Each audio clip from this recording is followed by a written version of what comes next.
irmãos que cooperam aqui com o trabalho, que o Senhor continue abençoando e que esse trabalho cresça, prospere, para a honra e a glória do Senhor Jesus. Vou falar um pouquinho de mim antes da mensagem. Meu nome é Alain, sou casado com Eliana, nós somos casados há 24, né? Enfim, por aí. 99, faz as contas aí, Luciano. Por aí, né? Vou fazer 25 agora, né? Então, já há um tempo casado com a Eliana. Deus nos deu a Amanda. Amanda está conosco, mas vai nos deixar. Está indo para Portugal estudar. Peço que os irmãos orem por ela. Essa viagem também é para a gente embarcar ela no avião, né? É quase que uma viagem de despedida. Mas também para descansar um pouquinho. Estávamos precisando de um descanso, de um banho de praia, de um pargo frito com mandioca frita. Hoje nós fomos ali, fizemos um almoço agradável com os irmãos. Então eu estava precisando também de descanso. Sou pastor na Igreja Batista Antioquia, fui membro da Missão Evangélica Amazônica. Começamos o trabalho em Feijó, no interior do Acre. Aí fomos convidados para uma igreja batista em Rio Branco, voltamos para Manaus e acabamos voltando para o Acre. Então, já temos mais de 23 anos no Acre, já há um bom tempo, e estamos na Igreja Batista Antioquia, em Rio Branco. A Igreja Batista Antioquia vai celebrar o seu próximo aniversário agora no mês de agosto, nos dias 10, 11 e 12, vamos receber o pastor Rogério Bernini, da Igreja Presbiteriana de Porto Velho. Os irmãos orem por essas conferências.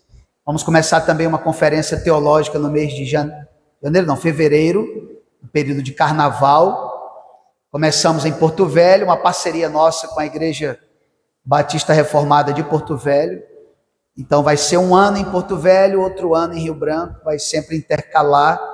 E esse ano é a nossa vez de receber os irmãos de Porto Velho. Então estamos nos preparativos, na parte estrutural da igreja, já mudamos toda a instalação elétrica da igreja. Estávamos com a instalação antiga, já era um risco, a igreja corria risco de um incêndio, coisa do tipo. Trocamos há 2 meses essa instalação elétrica. Então precisamos também mudar todo o telhado da igreja, era um telhado antigo de brasilite, ninguém usa mais brasilite. Estava causando muita goteira na igreja. Trocamos agora recentemente para telhas de zinco. Então estamos lá na reforma da igreja ainda, né? Fazendo uma área na frente, já preparando para o aniversário agora no mês de agosto. Ore por isso, por essas conferências, por nosso trabalho lá em Rio Branco. Não é um trabalho fácil, é árduo, como é árduo aqui também. Quando a gente resolve fazer o trabalho de Deus de forma séria, com fidelidade, né, é muito mais difícil, muito mais dispendioso, desgastante. E então nós temos essas lutas também, não talvez as mesmas que vocês enfrentam aqui, mas parecidas, tão difíceis quanto a dos irmãos aqui também, certo? Ore por nós, ore pela Amanda, pela viagem da Amanda, que Deus abençoe a Amanda lá em Portugal, o tempo que ela vai fazer esse curso, seja muito proveitoso para ela também. Vai morar com os tios, pastor Elias, irmã Eliane, que é a irmã da Eliana, então vai ser uma outra ajuda para nós, Amanda morando com os tios lá nesse tempo. Então ore por isso, o nosso trabalho em Rio Branco, a nossa saúde também. Já estamos no ministério há muito tempo, e aí o ministério é desgastante, né? Então esse pouco cabelo que me resta, essa barba branca aqui, né, tem sido por conta do trabalho do Senhor. Então temos nos desgastado nesse trabalho já há alguns anos, tá bom? Então esse sou eu, pastor Alain, minha família. Somos também lá da igreja Hebron, filhos da igreja Hebron, filhos na fé do pastor Frederico O. Essa igreja tem sido uma bênção para nós até hoje. Saímos de lá há mais de 23 anos, 24 anos, mas continua sendo uma igreja parceira, amiga, Os irmãos conheceram aqui pastor Herbert, né? Esteve aqui com os irmãos. Eu louvo a Deus pela vida da Igreja Hebron, pelo trabalho da Igreja Hebron, e vocês são frutos do trabalho dessa igreja. Veja só, né? Trabalho lá em Manaus, do outro lado do Brasil, na região norte, e hoje vocês podem desfrutar da coragem desses missionários que ousaram vir para o Brasil, trazer o Evangelho. Então vocês são frutos disso também. Então nós louvamos a Deus por isso, tá bom? Agradeço também as orações dos irmãos. Eu sei que os irmãos têm orado por nós. Tem a nossa foto ali. Essa foto é mais antiga. Eu estou mais novo ali, então tem que renovar essa foto, né, pastor? Senão é fake news. O pessoal vai ver, o pastor Alain é novo. Não, é porque a foto é antiga, né? Então nós tiramos uma foto hoje para renovar ali o mural de missionários, tá bom? Irmãos, nós estamos falando de João capítulo 12. É uma conferência missionária, um culto missionário. E, geralmente em culto missionário a gente pensa em fazer missões lá fora, em outro estado, em outro país, em outro lugar. E a gente se esquece que a obra missionária é feita inicialmente em Jerusalém. Quando Jesus deu a ordem para os discípulos, em Atos capítulo 1, versículo 8, ele disse: ide por todo mundo e pregai o evangelho, né, a toda criatura, mas ele disse assim: recebereis poder ao descer sobre vós o Espírito Santo, Atos 1 e 8, e recebereis poder ao descer sobre vós o Espírito Santo, e sereis minhas testemunhas em Jerusalém, Judeia, Samaria e até os confins da terra. Então começa em Jerusalém. A gente precisa aprender a fazer missões aqui, São Gonçalo do Amarante, na escola onde você estuda, no trabalho onde você exerce a sua função, na sua casa, como pai, como mãe, como filho. Você tem que ser um missionário nesses lugares. Antes de ir para o mundo inteiro, para todas as nações, comece sendo em casa. As coisas mínimas, aquilo que a gente considera comum, como a gente viu hoje de manhã, né? A gente acha que só o pastor, só o missionário oficial é quem faz a obra missionária. Não. Você pode fazer a obra missionária sem subir em um púlpito e pregar a Bíblia.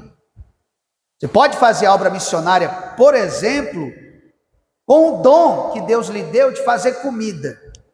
Foi o que a gente aprendeu hoje. Com o dom que Deus lhe deu, por exemplo, de costurar. A Bíblia fala de uma mulher chamada Dorcas. Deus usava na obra dele, com o dom que ela tinha de costurar, costureira. Então, às vezes, a gente limita muito a obra de Deus, achando que só o pregador, só quem sai para os campos ou para os índios é que faz a obra missionária. Você pode fazer a obra missionária nas coisas mais simples do seu dia a dia. Então hoje de manhã, em Atos 12, aliás, João 12, nós falamos da grande ceia na aldeia de Betânia. Jesus naquela aldeia curou um homem chamado Simão, da lepra, uma doença incurável. E ao curar Simão da lepra, ele abençoa a família de Simão. Mas não somente Simão, ele ressuscita Lázaro dos mortos. Um homem que já estava morto há 4 dias, em estado de decomposição. Então Jesus ressuscita Lázaro dentre os mortos. Então, veja só, 2 grandes milagres numa pequena aldeia chamada Betânia. Um homem com lepra, com uma doença incurável, e um homem que estava morto há 4 dias.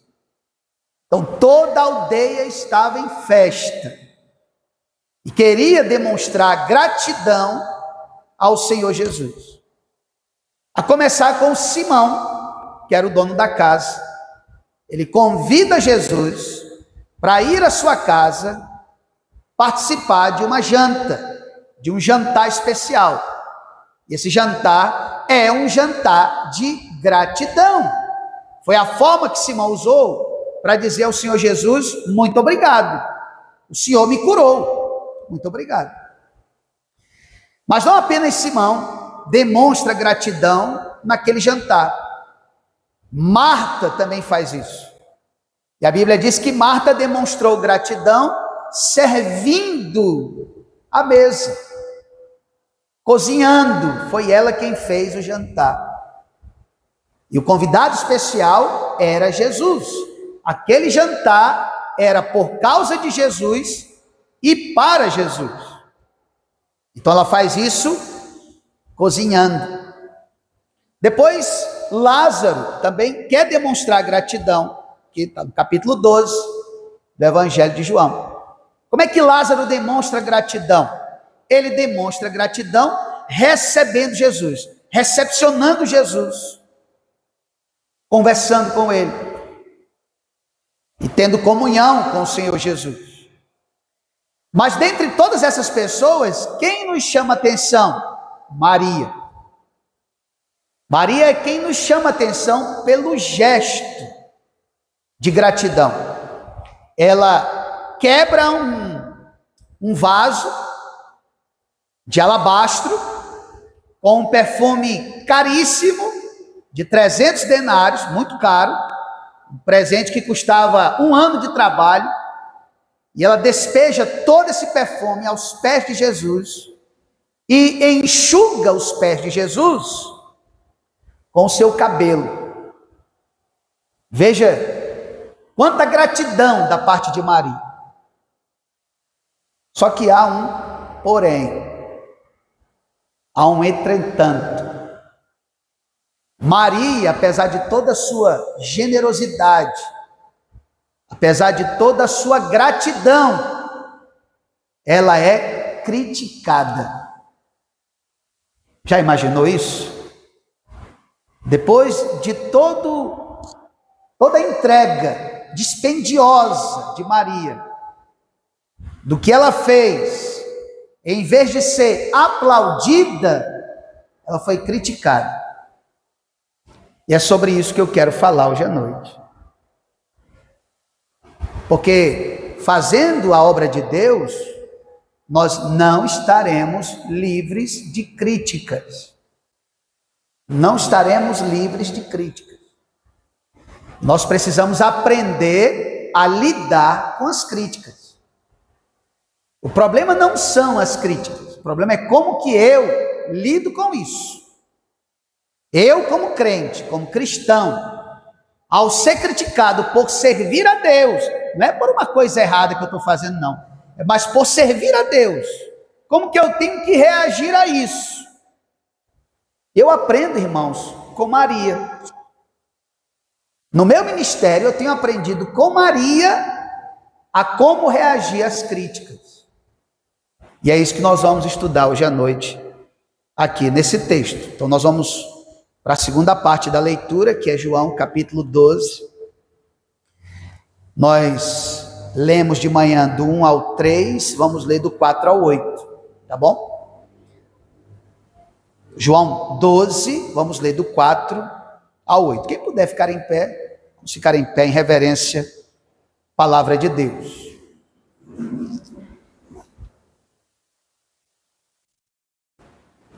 Estamos ao vivo, Isaac? Vai ficar lá? Não? Vai ser gravado. Bom, olha só. Eu ia aproveitar e agradecer os irmãos da Hebron, lá de Manaus, né? Parabenizar o pastor Herbert, a liderança, pelo apoio a essa igreja aqui, né? Em São Gonçalo. Que Deus possa retribuir a generosidade dos irmãos que têm ajudado aqui. Então vamos lá para João 12, verso 4, diz assim: Mas Judas Iscariotes, um dos seus discípulos, o que estava para traí-lo, disse: Por que não se vendeu este perfume por 300 denários e não se deu aos pobres?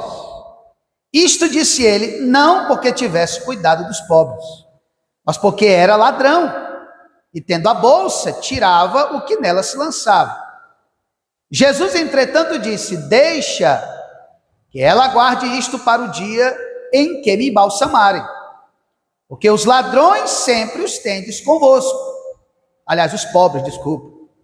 Porque os pobres sempre os tendes convosco, mas a mim nem sempre me tendes. Pai amado, muito obrigado por esta noite. Te louvamos pela tua palavra. Te agradecemos, ó Deus, pelo ensino da tua palavra. Receba nosso louvor e a nossa gratidão. Fale conosco, ó Deus, por meio dela. Queremos aprender mais e mais de ti. Em nome de Jesus. Amém. Podeis assentar. Eu li os ladrões, né? Mas os ladrões a gente sempre tem com a gente mesmo. Não dá para ficar livre dos ladrões, não. Irmãos, o texto que foi lido agora começa com uma, a gente chama em língua portuguesa, né? Com uma conjunção adversativa, que é a palavra mas. Porém, entretanto, contudo, todavia. Quando você tem uma conjunção adversativa, você tem ali uma contradição, um contraste, uma oposição a alguma coisa ou a alguém. Então, o que nós encontramos aqui, a partir do versículo 4, é uma oposição. Nós encontramos aqui alguém se levantando contra o gesto de gratidão de Maria. O que Maria fez de errado? Nada. Qual foi o pecado que ela cometeu? Nenhum. Ela praticou um gesto de gratidão, uma coisa lícita, louvável, que deveria ser aplaudida. Mas, todavia, porém, entretanto, ela foi criticada. E não só Maria. Todos que resolvem servir a Deus serão perseguidos. É o que o apóstolo Paulo diz, né? Todos quantos querem viver piedosamente em Cristo Jesus sofrerão perseguição. Se você não quer enfrentar isso na sua vida, então cruze os braços e não sirva a Deus. Mas se você resolver participar dessa guerra, dessa batalha, do serviço do Senhor, você tem que estar ciente que você vai enfrentar oposição. É isso que vai acontecer. E foi isso que aconteceu com Maria. Ela, em vez de ser elogiada, aplaudida, ela foi criticada. Mas a questão aqui, irmãos, é a seguinte: como que nós reagiríamos a isso? Como você reagiria diante das críticas? Será que você faria a mesma coisa que Maria? Eu digo isso porque todos nós podemos ser alvos de críticas no trabalho do Senhor. E Maria é um exemplo para todos nós do que nós estamos falando aqui. Quantas lições nós podemos aprender, irmãos, com essa reação de Maria? Muitas. Muitas lições. E é o que nós vamos aprender hoje à noite. Como reagir diante das críticas que nós sofremos quando nós servimos a Deus. Eu acho que antes de olhar para as críticas, eu acho que a primeira coisa importante a notar aqui é a falta de elogios. Antes de qualquer coisa, a falta de elogios não pode ser para você um motivo de desânimo. Porque, infelizmente, nós somos assim. Não deveríamos ser, mas às vezes somos. A gente espera muito o louvor dos homens, o reconhecimento dos homens, ser lembrado pelos homens, ser reconhecido pelos homens, ser aplaudido pelos homens. Maria não. Maria não esperava o elogio de ninguém, nem mesmo de Jesus. Ela fez isso de coração, e com um coração sincero, sem esperar nada em troca. Sem esperar nada em troca. Então, às vezes a gente não sabe lidar com as críticas, mas não sabe lidar também com a falta de elogios. Porque às vezes a falta de elogio pode ser tão danoso quanto as próprias críticas. Quando a gente espera os elogios, né? Quando a gente espera ser elogiado, ser aplaudido, ser reconhecido. É interessante notar nesse texto, irmãos, o que Maria fez, nem mesmo os membros da casa dela, os irmãos dela, assim, elogiaram. Você não vai encontrar no texto a Marta dizendo assim: minha irmã, que coisa linda, que atitude linda, que gesto lindo seu, de quebrar esse perfume caríssimo que você tem. Você está guardando há tantos anos, e você faz isso, derrama esse perfume aos pés de Jesus. Lázaro não faz a mesma coisa também. Ela era irmã de Marta e Lázaro. Você não encontra ninguém na casa dela elogiando, ninguém da família elogiando. Então, às vezes, a gente espera muito dos nossos familiares, de ser reconhecido pelos nossos pais, de ser reconhecido pelos nossos filhos. A gente procura fazer tudo esperando um retorno. Tem pais que criam os filhos para que quando eles ficarem velhos, os filhos depois devolvam tudo que eles deram para os filhos. Não é assim, não. Ah, mas se o filho reconhece lá na frente o que o pai e a mãe fez, né? E ele resolve retribuir, até porque ele nunca vai pagar o que um pai faz, né? Eu nunca vou pagar o meu pai o que ele fez por mim. Mas o que eu puder fazer para retribuir, eu vou fazer. Mas eu não tenho que devolver para o meu pai todo o dinheiro que ele gastou comigo, até porque eu não tenho como. O que ele fez por mim era o dever dele como pai. O que eu estou fazendo pela minha filha é um dever meu como pai. Agora, se um dia ela vai reconhecer isso ou não, aí é problema dela.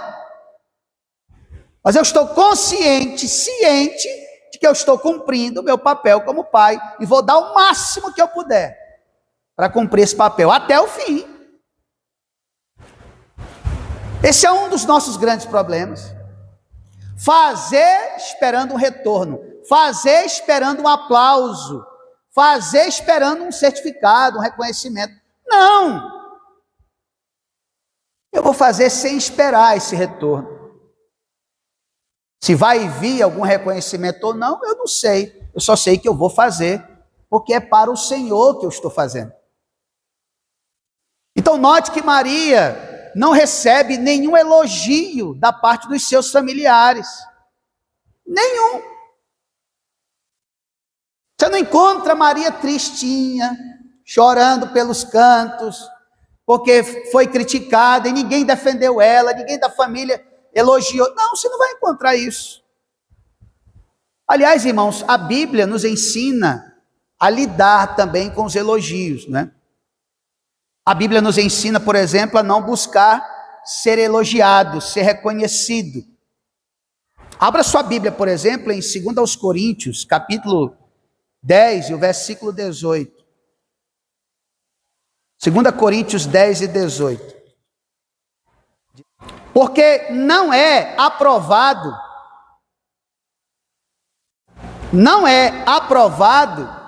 uma palavra usada aqui, né, que a gente usa muito em escola. Eu sou professor. Aliás, quando eu imprimi essa folha aqui, eu olhei que tem um diário aqui com as notas dos meus alunos, né? Tem muito zero aqui, eu olhei agora. Enfim, deixa eu esconder isso aqui. Tem muita gente aqui que não foi aprovado. Foi para recuperação. Você quer ser aprovado pelos homens ou por Deus? Você quer tirar 10 com Deus ou com os homens? Tudo bem se você tira uma nota vermelha com Deus, mas tirou 10 com os homens? É isso? Se você quer ser aprovado, procure ser aprovado por Deus, reconhecido por Ele. Verso 18: porque não é aprovado quem a si mesmo se louva. Se ninguém me reconhecer, eu vou me auto-reconhecer. Se ninguém me aplaudir, eu mesmo vou me aplaudir. Não é aprovado quem a si mesmo se louva, e sim aquele a quem o Senhor louva. Ele está falando do cara que é gaboso, né? O gabola, como a gente dizia antigamente. Ele se autoelogia, ele se autoproclama, né? Ninguém precisa dizer o quanto ele é bom, porque ele já disse que ele é bom. Ninguém precisa dizer que ele é o máximo, porque ele já disse que é o máximo. Depois dele, só a foto dele. Então você não pode buscar isso como cristão. Como cristão você não pode ficar se gabando e mostrando o quanto você é bom, o quanto você é melhor do que os outros e que ninguém supera você. A Bíblia é clara quanto a isso. Não é aprovado por Deus quem a si mesmo se louva. Maria não buscava isso na vida dela. Tanto que ela não ficou depressiva, triste com a falta de elogios. Porque ela queria fazer para o Senhor. Ela queria fazer para o Senhor Jesus. Mas não somente a falta de elogios é algo importante nesse texto. E a falta de elogios, irmãos, não pode ser um motivo de desânimo. Maria não ficou desanimada porque a irmã não aplaudiu ela, porque o irmão não aplaudiu ela, porque Simão também não reconheceu. Não. Você não vai encontrar ela triste. Mas há aqui, irmãos, também uma outra lição importante, no versículo 4. Começam as críticas. No verso 4 começam as críticas. O que a gente aprende no versículo 4? A gente aprende no versículo 4 que geralmente, não toda vez, tá? Que às vezes as críticas são bem-vindas. Eu preciso de crítica às vezes. É importante, né?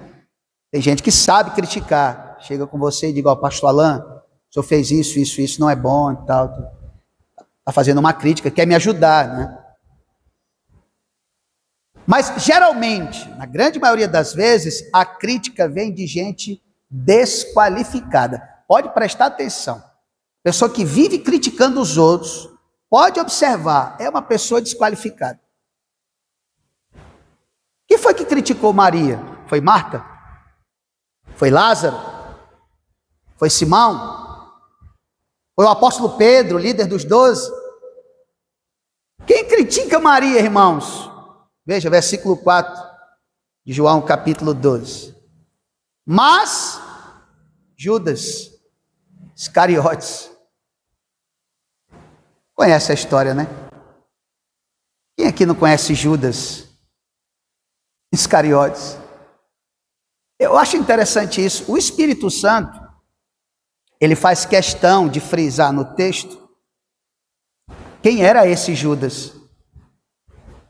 Tanto que o texto, né, mostra aí, Judas Iscariotes. Por que João, quando escreveu isso aqui, não escreveu apenas Judas? Não é verdade? Mas ele, além de escrever Judas, ele acrescenta Judas Iscariotes. Porque naquele tempo, irmãos, entre os discípulos, haviam outros Judas.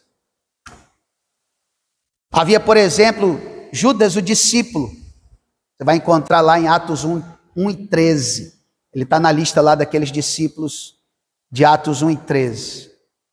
Tem Judas também Barsabás, no livro de Atos. Tem Judas, o próprio Judas discípulo é mencionado aqui em João 14. Dê uma olhada aqui em João 14. E o versículo 22. João 14, 22. Diz assim: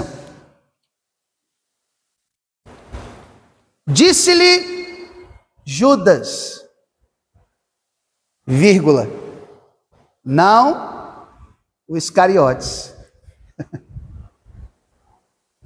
Eu tenho pena de quem foi registrado naquele tempo com o nome de Judas. Você já imaginou, pastor Red? Você chegava numa reunião em alguma cidade lá do Império Romano. Quero dar as boas-vindas aqui aos irmãos que estão presentes. Inclusive veio um irmão aqui, irmão Judas. Mas esse não é o Iscariote, irmãos. É o Judas, o filho da fulana, da dona Maria, não sei de onde. Toda vez que citava o nome Judas em alguma reunião, eu tenho quase certeza que eles ratificavam, né? Colocavam 2 vírgulas aí. Quero dar as boas-vindas ao irmão Judas, mas peraí. Não, é o Iscariotes. É o Judas da Silva Pereira, não sei o quê, enfim, né? Tinha que explicar. Porque esse cara era uma mancha no cristianismo. Ele era um calo no cristianismo. Ele foi um problema para os discípulos. Foi um problema para Jesus. Era uma vergonha para o evangelho. Então tinha que explicar que não era o Judas Iscariotes, porque senão ia sujar o nome de alguém decente. De alguém que vivia o evangelho. De alguém que era crente de verdade. Não era ladrão, não era mentiroso, não era traidor. Porque foi assim que Judas Iscariotes ficou conhecido. Foi assim que ele ficou conhecido. Dê uma olhada aqui ainda em João capítulo 12. João 12 diz assim, versículo 4. João 12, 4. Mas Judas Iscariotes, um dos seus discípulos, o que estava para traí-lo, olha o currículo desse camarada, ele era traidor. Ele morreu conhecido como traidor. Já se passaram mais de 2000 anos. Até hoje ele é conhecido como traidor. Não apagou não a mancha. Continua. Disse, porque não se vendeu este perfume por 300 denários e não se deu aos pobres. Verso 6. Isso disse ele não porque tivesse cuidado dos pobres, mas porque era ladrão. Morreu e até hoje é conhecido como traidor e ladrão. Era esse o crítico de Maria. Era esse o cidadão que estava criticando o gesto de gratidão de Maria. Um desqualificado. O pastor Frederico sempre dizia que quando alguém aponta o dedo para outra pessoa, tem 3 apontando para ela. Pode observar, né? Quando eu faço assim para o César, assim, ó, apontando o dedo para ele, tem 3 voltados para mim. E eu esqueço de olhar. E ele diz assim, e o pior de todos é tem um apontando para cima, né? Então, quando você apontar o dedo para uma pessoa, cuidado, porque tem 3 apontando para ti e um para cima, que é para Deus. Geralmente, quem vive criticando os outros tem uma vida, irmãos, aos frangalhos. Pode observar a vida dela. Está aos pedaços, aos frangalhos. Quando a gente olha para esse texto, diz assim, quem é Judas para apontar o dedo para Maria e criticar Maria, dizer que ela estava fazendo uma coisa errada? Então, quando você for criticado, ou quando você não for elogiado, você tem que aprender a se comportar nessa hora. O que Maria fez, irmãos? Saiu no tapa com Judas? Ou virou para os outros discípulos e disse assim, ninguém vai me defender aqui? Olha o que esse homem está fazendo comigo. Olha o que ele está me fazendo passar. Ela não disse um ai. Ela não deu um pio. Por quê? Porque ela não estava preocupada com Judas. Nem um pouco preocupada com Judas. O que Judas falou não tirou o sono dela. Não tirou o sono dela, por quê? Porque o olhar de Maria, irmãos, não estava para Judas, não estava para os discípulos, não estava para a família dela. O olhar de Maria estava voltado para Jesus, que era o autor e consumador da sua fé. É o que a Bíblia nos ensina, olhando firmemente para o autor e consumador da nossa fé, Jesus. Quando você fica olhando demais para os homens, aí você fica deprimido, angustiado, triste, não quer mais viver. Não vou mais para a igreja, porque o pastor não me elogia. Não vou mais para a igreja, porque eu sou só criticado. Então, Maria estava com os olhos em Jesus. Ela sabia tanto lidar com a falta de elogios, como com as críticas que ela recebia. Não disse nada. Não vou perder meu tempo com esse cidadão. Mas era ele, Judas, quem estava criticando Maria. Não tinha nenhuma qualificação para isso. Nenhuma moral para criticar Maria. Nenhuma. Há uma terceira lição aqui, irmãos, nesse texto, que a gente precisa olhar também. E que você precisa também aprender. A crítica, ela pode surgir de alguém lá de fora, de algum amigo seu da faculdade, da escola, do trabalho, de um incrédulo. Mas a crítica, irmãos, ela pode surgir daqui de dentro, dos próprios discípulos de Jesus. Porque, queira ou não, goste ou não, Judas era discípulo. Ele fazia parte do grupo dos discípulos, dos 12. Mesmo que ele fosse filho do diabo, ele era membro do grupo. Versículo 4 diz isso, né? Mas Judas Iscariotes, um dos seus discípulos. Mesmo que fosse um falso discípulo, um falso filho de Deus, um falso salvo, mas ele era um dos discípulos. Ele fazia parte dessa membresia aqui. Então, muitas das vezes, há casos de pessoas que se decepcionam com alguma coisa na igreja, com o pastor da igreja, com algum irmão da igreja, enfim. A igreja é feita de pecadores, entenda isso. O John MacArthur, certa vez, uma senhora que era visitante da igreja dele, e visitava a igreja já por um tempo. Na saída do culto, ela disse assim: olha, eu queria muito ser membro da sua igreja, e por causa do senhor, eu gosto de ouvir o senhor pregar, mas aqui nessa igreja tem muita gente hipócrita. Aí ele disse: é verdade, inclusive a senhora é muito bem-vinda aqui, tem lugar para mais um. Aqui tem hipócrita, tem gente mentirosa, tem gente assim. Ele foi falando dos pecados, né? Se a senhora quiser fazer parte, a senhora é bem-vinda. Aqui há lugar para outros pecadores como a senhora também. A igreja é feita de pecadores, redimidos, regenerados, salvos, mas ainda pecadores. Aqui não tem gente perfeita. Não espere perfeição do pastor, não espere perfeição da liderança, não espere perfeição dos irmãos, você nunca vai ver. Nós estamos aprendendo a crescer juntos, né? Estamos sendo edificados juntos, com todos os nossos defeitos e imperfeições. A Bíblia nunca escondeu isso.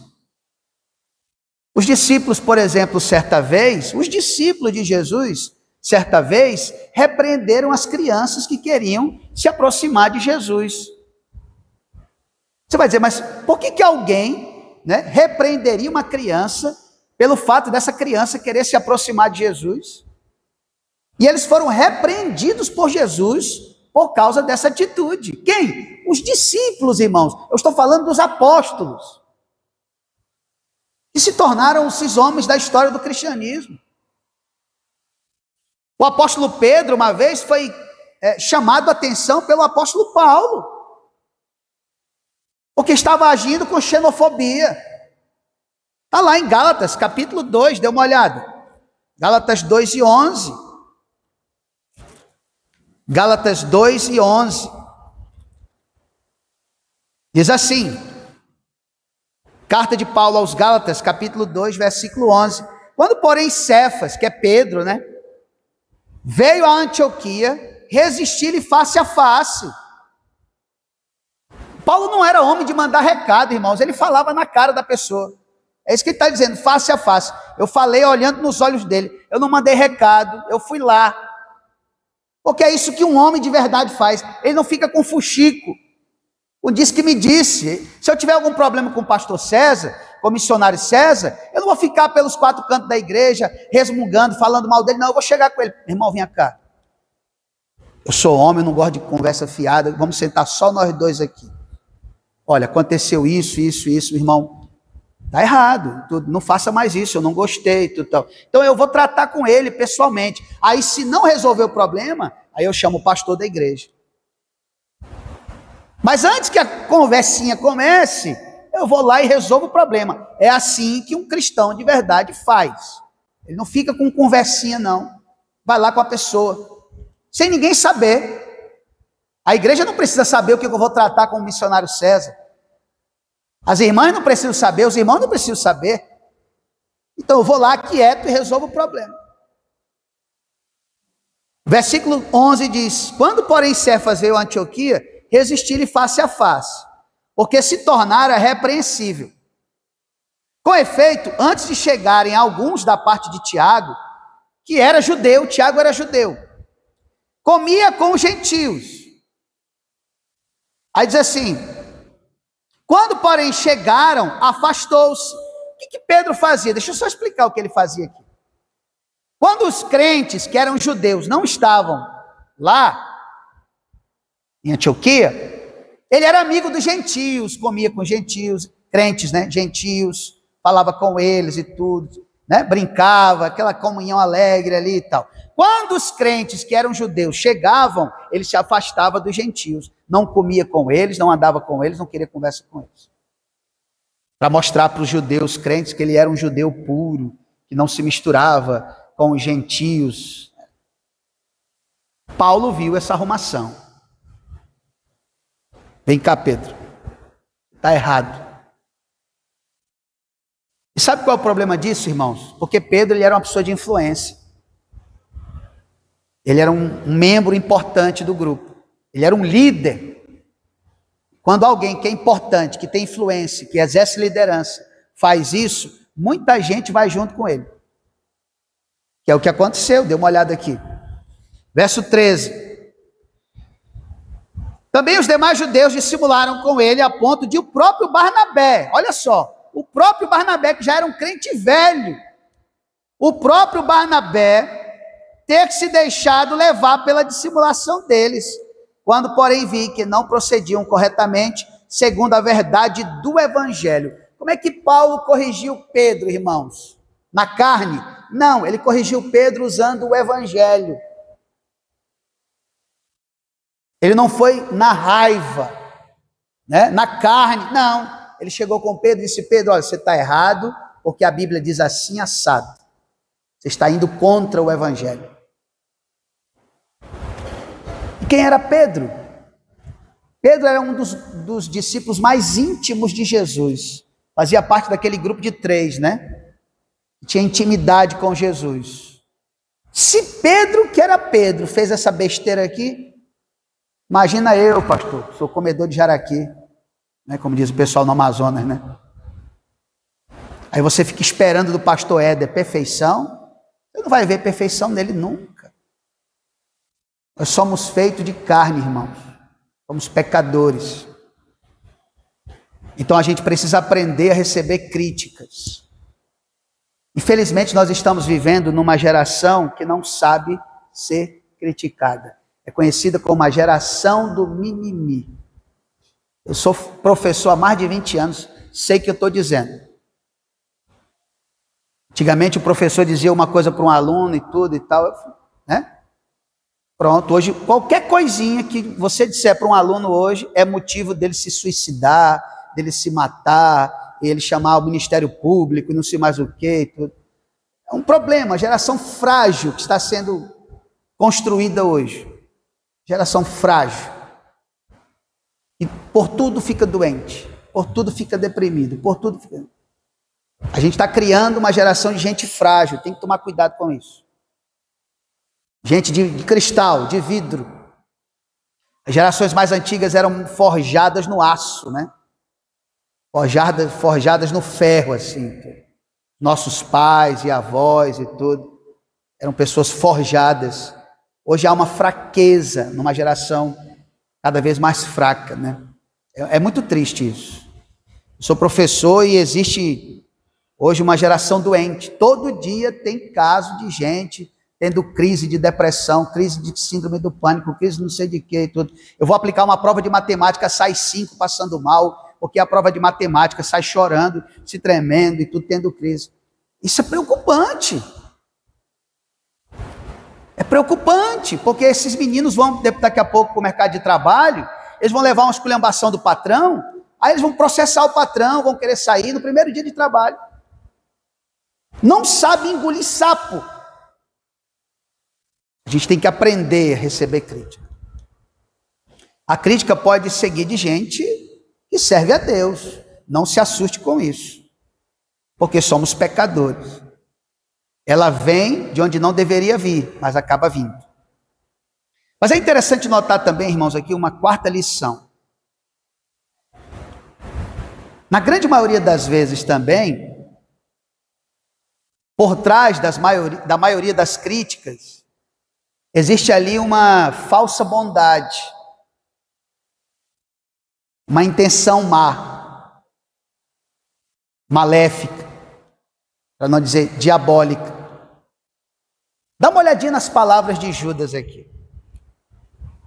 Ele parece ser um homem bom, ele parece ser um homem preocupado com o próximo. Dê uma olhada aqui no versículo 5.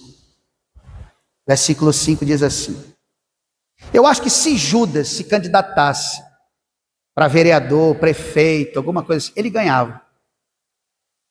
Porque é o tipo de político que o povo gosta. Aquele político que aparenta se preocupar com o próximo.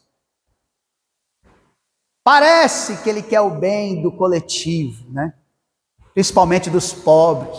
Ele ama os pobres. Tinha um personagem do Chico Anísio antigamente chamado Justo Veríssimo. Os mais velhos talvez vão lembrar, né? O Justo Veríssimo era antagônico a isso, né? Ele era o inverso desse político que aparenta gostar do pobre e tudo. Não, ele dizia na cara que ele odiava pobre, assim, né? Porque era uma crítica que ele fazia a esses políticos polidos, né? Esses políticos polidinhos, de cera, né? De coisa bem polidinha, bem bonitinha, né? Olha o Judas aí, dê uma olhada no Judas aí. Esse cara aqui ia ganhar muito voto, pode ter certeza.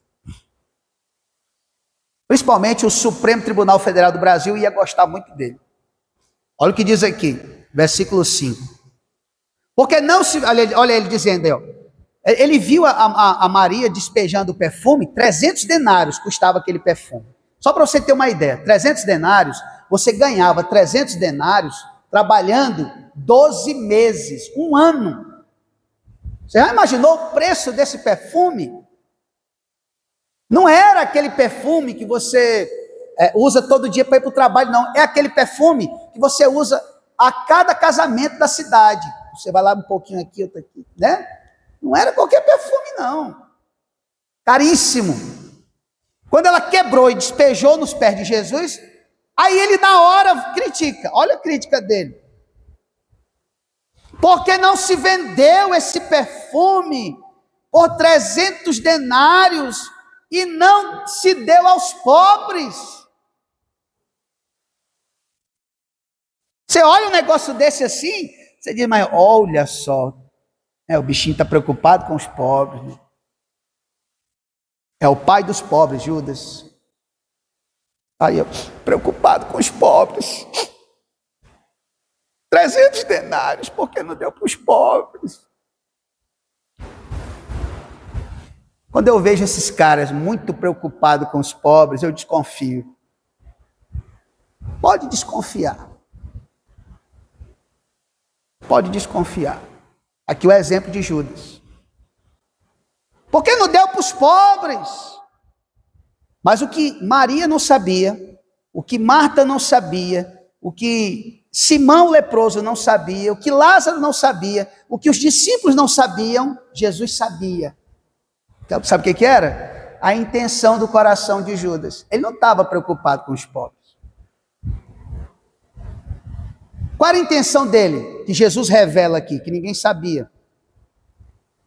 Versículo 6. Isto disse ele, não porque tivesse cuidado dos pobres, mas porque era ladrão e, tendo a bolsa, tirava o que nela se lançava. Ele era o tesoureiro do grupo. Então ele pensou assim: imagine só se esses 300 denários caem aqui na minha bolsa. Eu vou cuidar direitinho desses 300 denários. Né? Porque Judas roubava o dinheiro da tesouraria. Como tesoureiro, ele tirava para ele roubava. Veja, Jesus era organizado, né? O grupo de Jesus era organizado. E Jesus colocou Judas como tesoureiro, veja só. E quando caía dinheiro na tesouraria, na bolsa, que ele andava com uma bolsa, ele, uma parte para mim, outra parte para a igreja, aqui para o grupo. Que nem aquele desenho do pica-pau, né? Tanto para ti, tanto para mim, tanto para ti, 2 para ti, 5 para mim. Era assim. Ele era ladrão. Quando ele viu 300 denários jogados fora ali, ele disse: ah, esses 300, com ele, né? Aqui dentro do coração dele, ele dizendo: ah, esses 300 denários dentro dessa bolsa. Isso no coração, mas a boca dele disse: coitadinho dos pobres, por que não deram para os pobres esse dinheiro? A boca dele dizia isso, mas o coração dizia: ah, esses 300 aqui dentro da minha bolsa. Ele não gostava de pobre, não, irmãos. Cuidado com gente que diz que gosta de pobre, está preocupado com pobre e não sei o quê. Abre o olho. Estão se aproximando das eleições aí, daqui a pouco eles chegam na sua casa. Vai prometer Deus e o mundo para você. Cuidado, peça de Deus discernimento.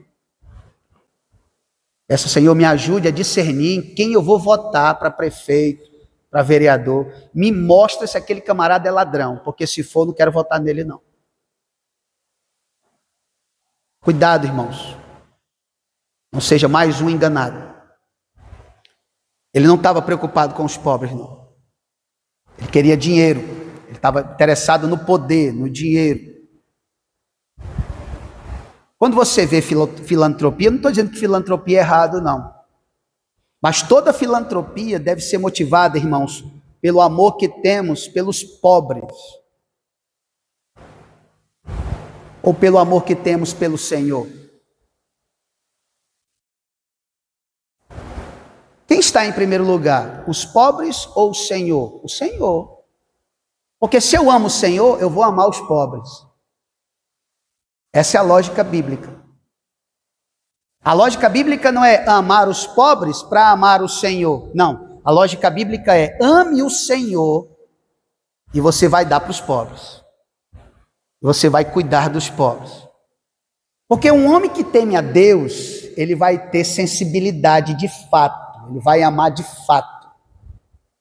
Uma pessoa que tem o temor do Senhor no coração, ele não vai esquecer dos pobres.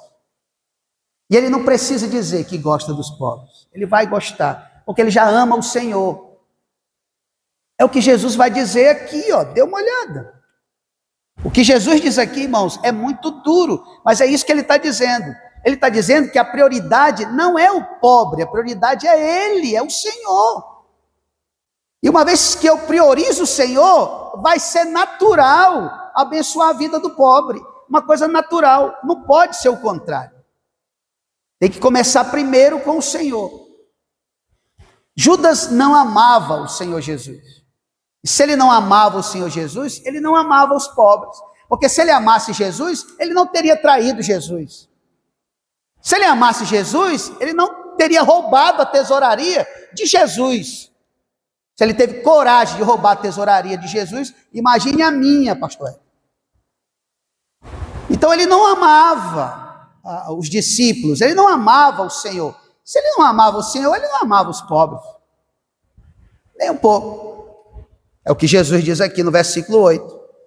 Porque os pobres sempre os tendes convosco, mas a mim nem sempre me tendes. O que Jesus está dizendo aqui é o seguinte: me priorize, e aí você vai priorizar também os pobres, você vai cuidar dos pobres.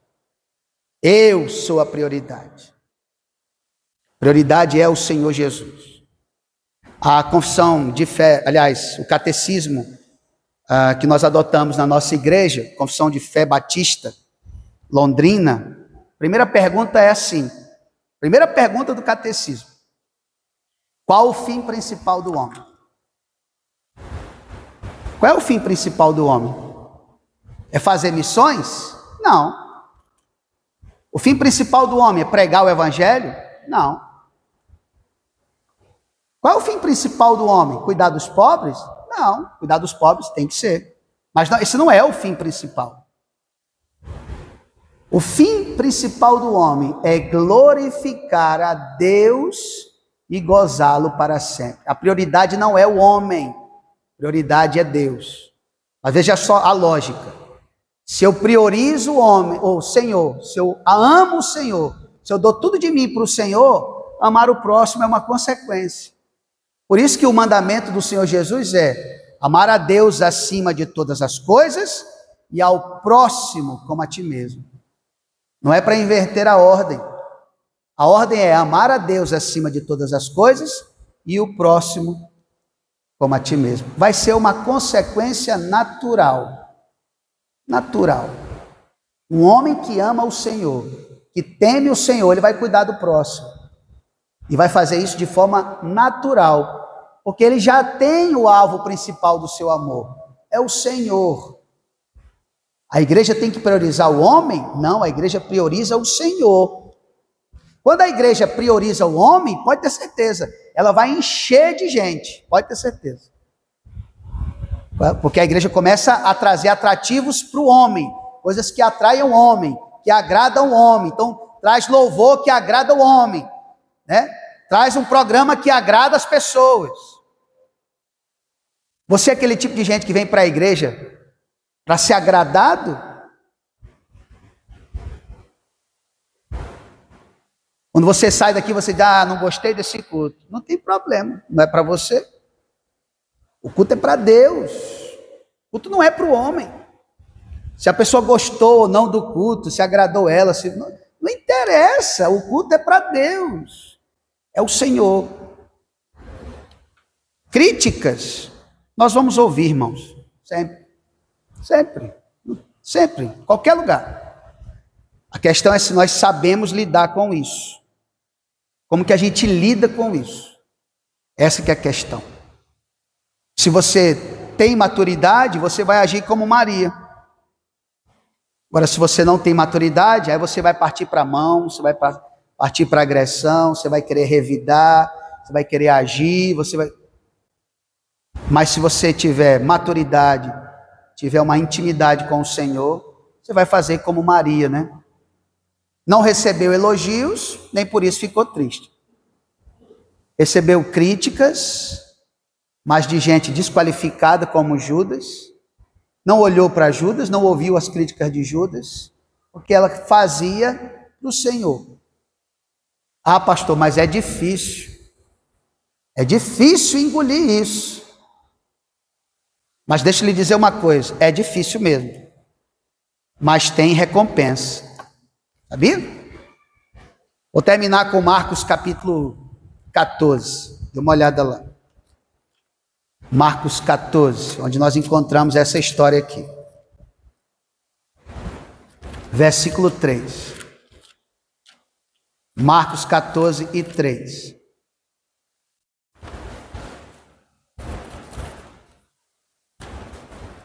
Marcos 14 e 3. Como é que Judas é conhecido, irmãos, até hoje? Traidor, né? O Iscariotes, tá? O Iscariotes. O que mais? Ladrão. Já pensou? Você morre, aí você vai ser conhecido na história, nos livros de história, como traidor e ladrão. Meu Deus, coisa horrível. Nada paga isso, irmãos, nada. Ele vai morrer conhecido como ladrão, traidor. E Maria?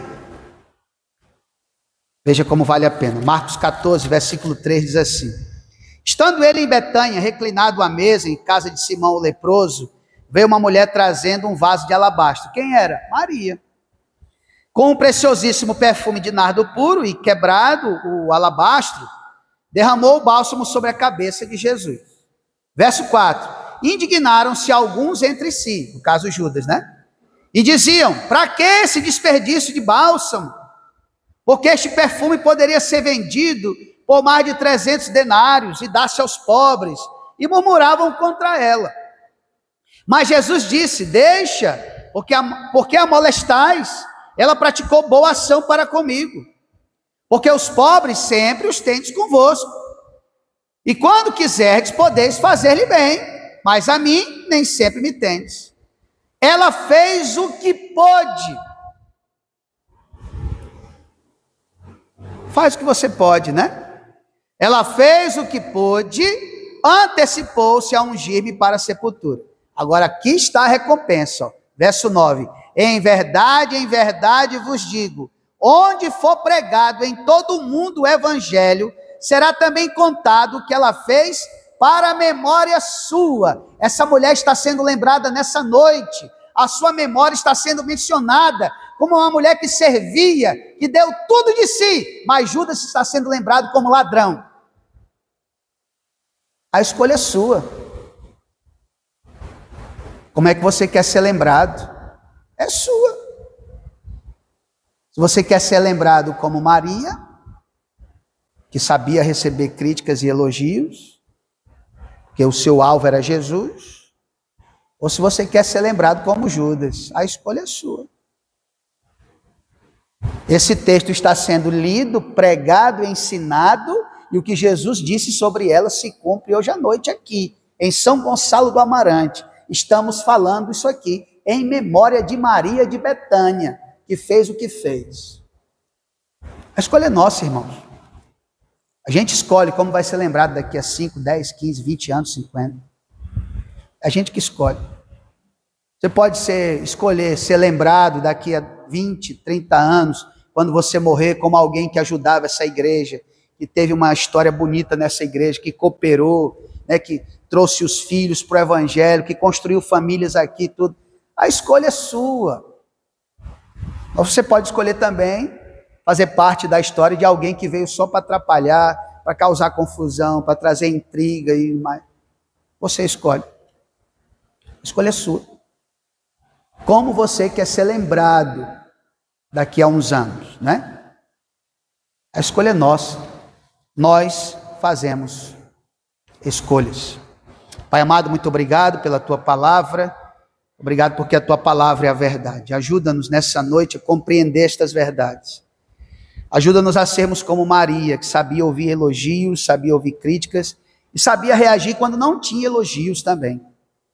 Precisamos ter essa maturidade, essa espiritualidade que Maria tinha. Ajuda esta igreja, ajuda a liderança desta igreja. Ajuda os irmãos que aqui ajudam, cooperam, estão dando as mãos para o trabalho desenvolver e prosperar. Te louvamos pela Igreja Hebron em Manaus, que tem cooperado, ajudado esse trabalho aqui também.